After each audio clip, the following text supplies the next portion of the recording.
ونتابع مع ضيفنا في الاستوديو الدكتور باسم أبو لبدة، أخصائي أذن أنف حنجرة. أهلا بك دكتور. رأينا بالتقرير أن سبب الشخير قد يكون عدم تدفق الهواء بشكل سليم في مسار التنفس.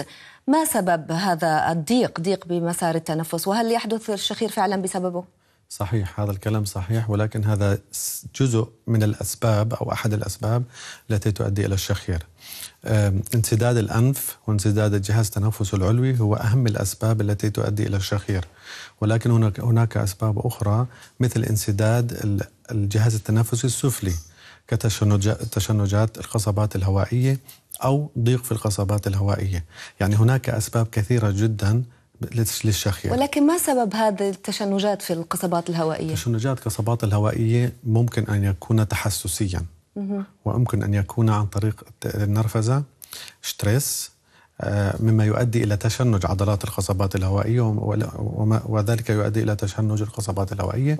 وهناك أسباب أخرى مثل الحساسية تؤدي إلى تورم الغشاء المخاطي للقصبات الهوائية، وهذا التورم في الغشاء المخاطي للقصبات الهوائية يؤدي إلى كذلك إلى ضيق القصبات الهوائية. وممكن أن يكون جيني عضوي يعني موجود طبعاً من الأساس؟ طبعا هناك نسبة قليلة جدا من الناس أو الأشخاص الذين يشخرون قد يكون السبب جيني أو وراثي، ولكن هذه من الأسباب القليلة. يعني معظم الأسباب التي تؤدي إلى الشخير هي أسباب رئيسية، أسباب انسداد في القصبات الهوائية أو في الجهاز التنفس العلوي أو الجهاز التنفس السفلي. هل هناك عوامل أخرى تلعب دور أيضا بحدوث الشخير، مثلا زيادة الوزن؟ طبعا خلينا نبقى أولا في الأسباب الرئيسية. نعم. الرئيسية المهمة للشخير وهي انسداد الأنف عند الكبار، واللحمية أو تضخم اللوز البلعومية عند الأطفال، أو تضخم اللوز عامة عند الأطفال، هذا يؤدي إلى الشخير.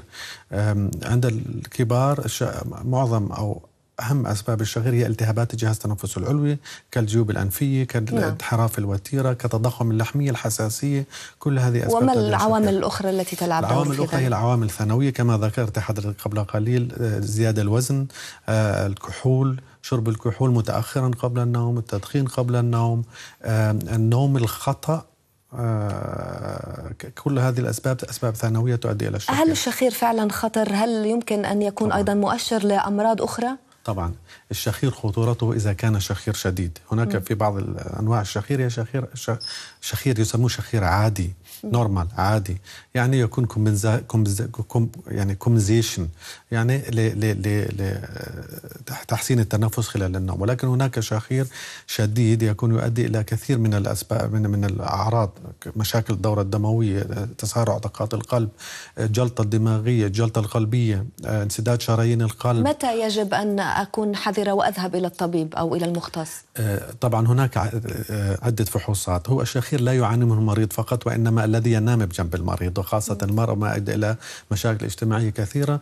أنا أنصح أن يذهب إلى المريض أن يذهب إلى الطبيب بسرعة إذا كان هناك انحباس في التنفس خلال النوم. نعم، شكرا دكتور، نتابع معك لاحقا.